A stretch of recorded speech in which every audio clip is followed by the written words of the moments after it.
is one of the leading causes of death in sub-Saharan Africa, and Nigeria accounts for the highest mortality rate arising from malaria. This is according to WHO survey in 2021. Today, malaria is considered as a public health challenge in Nigeria, and the country have been fighting through various interventions, programs and strategies to eradicate the endemic malaria. And now there is good news. NAFDAC has approved the R21 malaria vaccine for children within the ages of 5 months to 36 months. Malaria vaccine is our topic on this episode of Health Options. I am Salwa Khalil Ibrahim. Many thanks for joining us.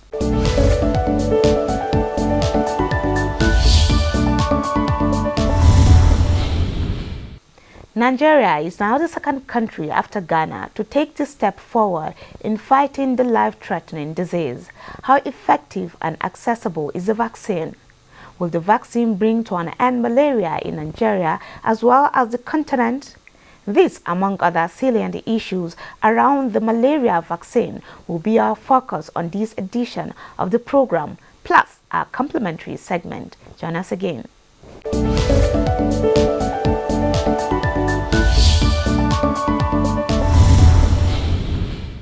Earlier, our correspondent Hamman Jabani was at NAFDAC pronouncement of the approval of the R21 malaria vaccine in Abuja. Take a look.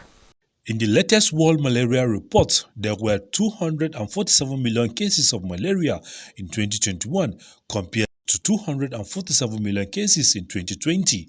The estimated number of malaria deaths stood at 619,000 in 2021 compared to 621,000 in 2020. 4 African countries account for more than half of the malaria deaths worldwide. Nigeria is the highest with 31%, followed by the Democratic Republic of Congo, Tanzania, and Niger Republic, making Nigeria to have 55% prevalence rate. After 12 months of follow-up and showed a 77% protective efficacy over 12 months in a phase 2B trial involving young West African children, following an initial 3-dose course of injection. It is believed it will address the death of over 600,000 each year. Is granting registration approval for R21 malaria vaccine, recombinant adjuvanted, that was manufactured by Serum Institute of India. The R21 malaria vaccine is an adjuvanted protein vaccine presented as a sterile solution. The vaccine is indicated for prevention of clinical malaria in children from 5 months to 36 months. The dossier was reviewed at 2 different levels independently using standards of WHO across relevant domains, in addition to ICH guidelines and European Medicines Agency guidelines.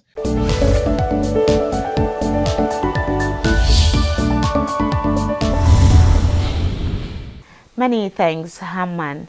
Also, I had a chat about this development with the Director and National Coordinator, National Malaria Elimination Program, Dr. Perpetua Uhumoibi. Take a look. For taking our time to join us on the discussion segment of Health Options, ma'am. You're welcome. It's my pleasure to be here. So, there is an alarming rate of impact of malaria in Nigeria generally. What is the reality on ground now? But the reality on ground is still the same, that Nigeria is responsible for the highest number of malaria cases and deaths globally. By last year, from the World Malaria Report, it was reported, according to the estimation of the WHO, that Nigeria accounted for 27% of the total malaria cases worldwide in 2021 and 32% of the total malaria deaths in 2021, so which puts us as an enviable position. And for us in the country, we have been seeing a gradual reduction in the number of cases of malaria, particularly when we do our periodic malaria indicator survey. showing the prevalence of malaria in children under the age of 5, which we do say nationally representative survey. So since 2010, when we did the first survey, working with National Population Commission, we recorded a prevalence of 42%. As at 2015, when it was repeated, the prevalence had dropped to 27%. And then in 2018, when we did the malaria biomarker within the demographic and health survey, it dropped further to 23%. And when we repeated the most current malaria indicator survey in 2021, we recorded 22%, which was very minimal decline from the 2018 data. So what does that mean? It means that we are making some steady progress in reducing the number of malaria cases in the country, but not as rapidly as we wanted to see, because if we look at our current national malaria strategic plan, which is running between 2021 and 2025, we're expected to have reduced the prevalence to less than 10% by 2025. And the malaria attributable deaths, when we do that one is usually done within the demographic and health survey, to achieve less than 50% deaths attributable to malaria. So you can see the difference between 2021, where it was 22%, and where we want to be in 2025, which is less than 10%. So that's the reality. There is a recent development, the approval of a malaria vaccine. How will you describe that stride? Yeah, I think it's a welcome development, because in malaria, one tool, it's never sufficient. That's what the scientists and researchers have shown, that malaria is not some other diseases that you just target it one way and you get your results. Malaria is unrelentless. If you have been pushing in interventions and you take your foot off the pedal, it will resurge, come back with a vengeance. So you have to continue to push out malaria interventions. You cannot stop. Even in places that have seen almost at pre-elimination, we see that sometimes, when I say places, countries, we see that when they reduce their strategies, it comes back. So there'll be resurgence of malaria in those places. So we need to keep doing more and more. The malaria vaccine is welcome because it's an additional tool, innovative tool that will help us to combine it with other interventions, to achieve and accelerate progress towards zero malaria, not only in Nigeria, but in the whole of Africa and the world, hopefully. To meet the WHO Global Technical Strategy by 2030, in which they have, set a target that at least there should be 90% reduction in malaria cases and deaths globally in all the countries that malaria is endemic. So the 2 malaria vaccine that has been, produced so far, it has been taking a long time in coming. By the way, the RTSS. ASO one, and then the recent one, R21 matrix. They are both welcome, but they've also informed us that it is not an intervention you're going to use alone. So you still have to combine it with other malaria interventions like the seasonal malaria chemoprevention, use of nets, pregnant women using the preventive treatment and all that. So it's going to add to those interventions for you to achieve 100% success. So if you use it alone, and for now it's targeted at children only, still at young children under the age of 5, largely. So you see that it is good because it will help us to accelerate progress, to see impact. But at the same time, I just want to let people know that it is not a standalone intervention. Okay. Take a break now. When we come back, we'll take it up from here. All right. Curious about how government policies on healthcare are faring? Do you enjoy learning about wellness concept and the many options available? Then watch Health Options on the NTA. Mr. President has led by example. Take the COVID-19 vaccine. Somebody can say, hey, I woke up this morning, I felt some tingling in my hand, some weakness. My face was, I couldn't speak well. That's a warning stroke, and it shouldn't be ignored. The carrots contains carotene. Tomatoes is a colored plant. it has carotene. Pepper has carotene. 50% of our diet should be green vegetables and fruits.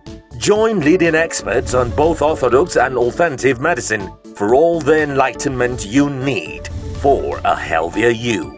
Thanks for joining us on the program. I am Rabi Abdullah.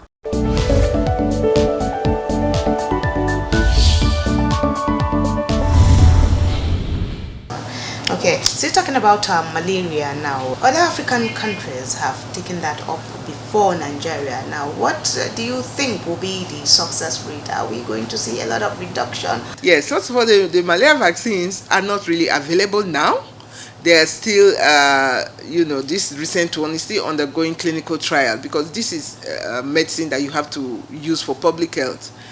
So you can't just say because it's out of the laboratory and then it goes into humans. No. So it has to go through scientific processes.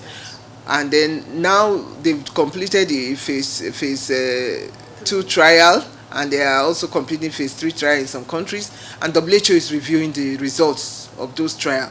So the provisional approval by NAFDAC is commendable, and because it's proactive. So because if you notice, Nigeria has not benefited from these clinical trials, and it is important because we are the highest burden country. It's important that we are part of these clinical tests that are going on, so that you can also have data, local data that speak to our peculiarities in the country, particularly in a very high burden country like Nigeria. So let us also be part of this clinical trial. So that is what basically NAFDAC has done, to say, look, we are here, we want to be part of this, so that we can then use it to make a decision regarding when to roll out this vaccine, when it becomes available, the efficacy in our own setting. So it's good that they've done that. Hopefully with this provisional approval, the manufacturers and the researchers will come to Nigeria and also do the phase 4 clinical trial here. And when the vaccine becomes available, when it's produced in large quantity and it's being distributed worldwide, we will be able to get our own share of it as well. So on the final note now, earlier you spoke about the transmission season of malaria, the raining season now, you said is upon us now. It's upon us. What should we be doing? What should people be doing to avoid this transmission of malaria? So, of course, zero malaria starts with me and you. That means individuals have a role to play, the community has a role to play, government and civil society, everybody has a role to play. And it's intersectoral, approach that we need to combat malaria. So at the individual level, people have to take care of their environment. Very, very essential. When rain falls, water collects in any containers around the house, broken bottles, broken pots, pans, tires that are left around the house, bushes.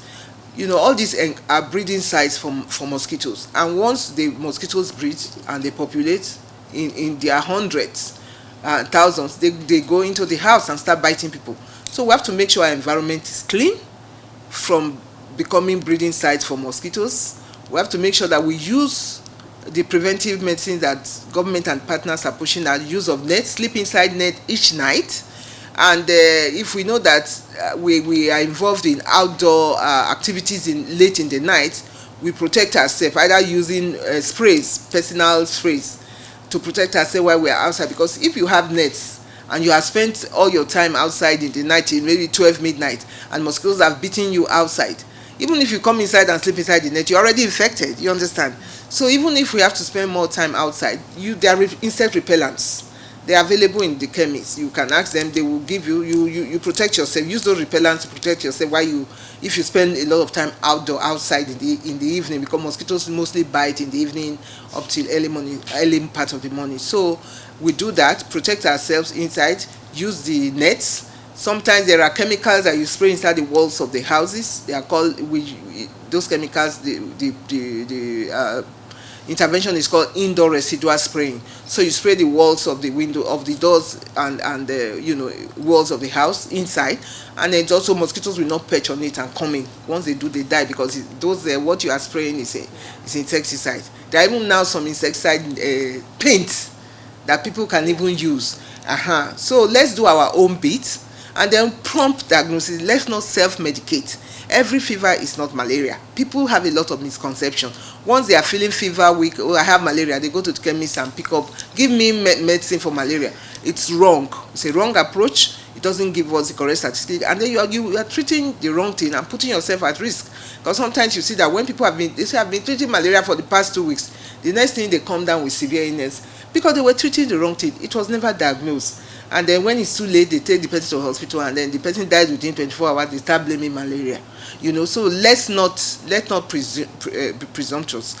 If you suspect malaria, because fever is the main symptom, go to the nearest health facility, ask for the test, RDT test, very quick, 15 minutes you have the result. If it's positive, demand for an ACT, artemisinin-based combination, to take the right medicine and protect your children, particularly for children, young children. Their condition can change very easily, and that's why they are the most vulnerable. Also pregnant women, make sure they get help within 24 hours at least if you suspect them of having malaria. Thank you very much for your time, madam. You are welcome. Thank you.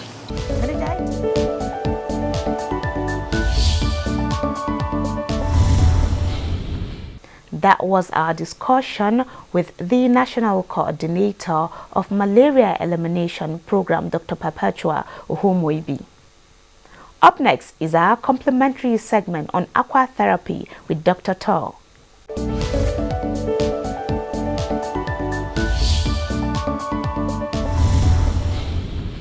Welcome to our nature segment, our complimentary segment.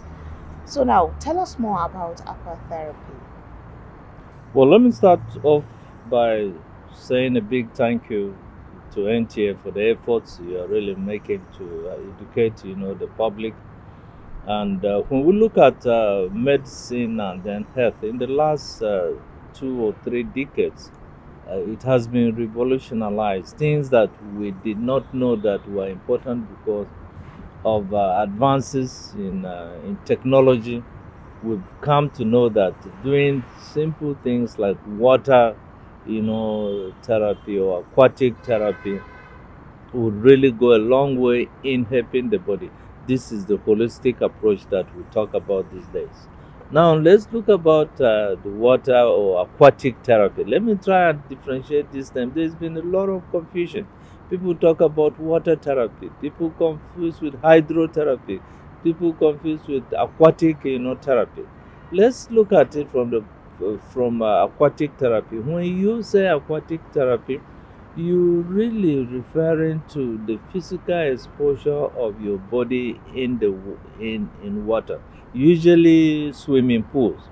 And because this provides divergent advantages in terms of the benefit. Number one, once you get your body into the water, your body becomes you gain what you call buoyancy. That means that the level of flotation, because your body is suspended in water, your body can move more freely, especially people with arthritis, things like that, if they are actually maintained, if they are to do some exercise on the ground because of gravity, they cannot do certain exercise properly. Take for example cases of arthritis with joint pains. The joints are very stiff when you are standing out in the air, on land. But when you go into water, your body kind of floats. So exercise that you are not even able to make on land, you'll be able to make as your body floats underwater. By this way, you are able to flex your joints even a lot better. By this way, you are able to make some flexible movements that you wouldn't do on land. For example, when you are under that swimming pool, you'll be able to turn around. You can turn your body in different positions. You can turn your body in different positions that you wouldn't have been able to do if you are standing up. Then you look at what we call flexibility. Then you have so many other advantages. Things like it positions your body more horizontally, more in a way that it improves what we call the cardiac output.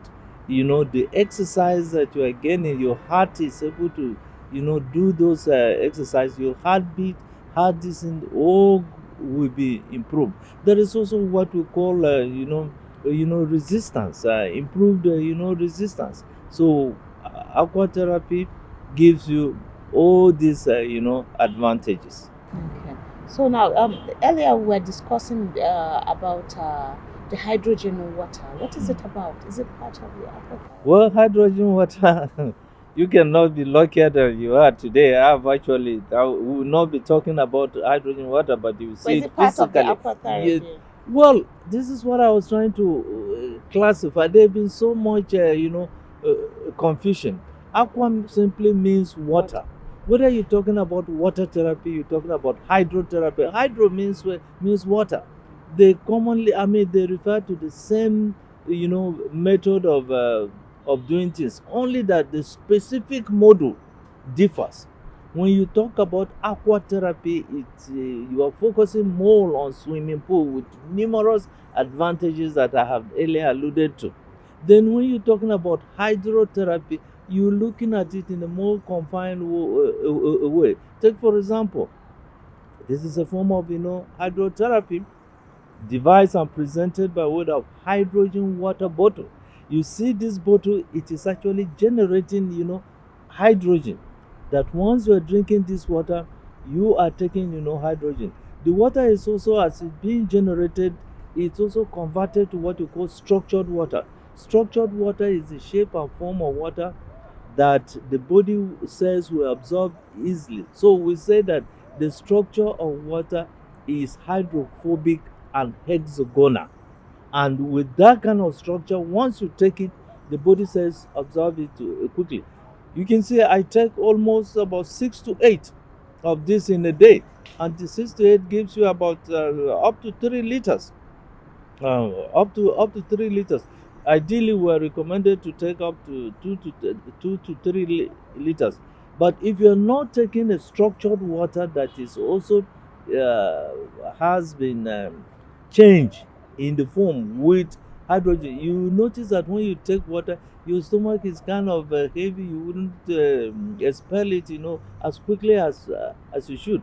But because this water is actually structured and is hydrogenated and it is alkaline in the sense that the water I put in makes it alkaline. I'm not saying that the bottle will make the water alkaline, but I use specific type of water that is alkaline. So with this, once you take it, it absorbs faster in your body. So it helps with detoxification. It is also anti-inflammatory, and most importantly, it helps with production of energy, because hydrogen, being the smallest molecule that you can find, gets into the cell and goes to the part of the cell known as the mitochondria that is responsible for production of energy. So when you take this, you see that your energy level get boosted, your clarity of thought gets boosted. You are able to excrete a filter. The kidneys are able to filter this water faster than the ordinary water that is not really structured or hydrogenated. So these are the benefits. Here again, these are one of the new things that are coming up in holistic medicine. Maybe 20-30 years ago, nobody ever knew the benefits of hydrogen water. But with molecular advancement in medicine, some of these things are coming up. So you now talk about hydrogen water, you talk about hydrotherapy, you talk about phototherapy, and so many of them.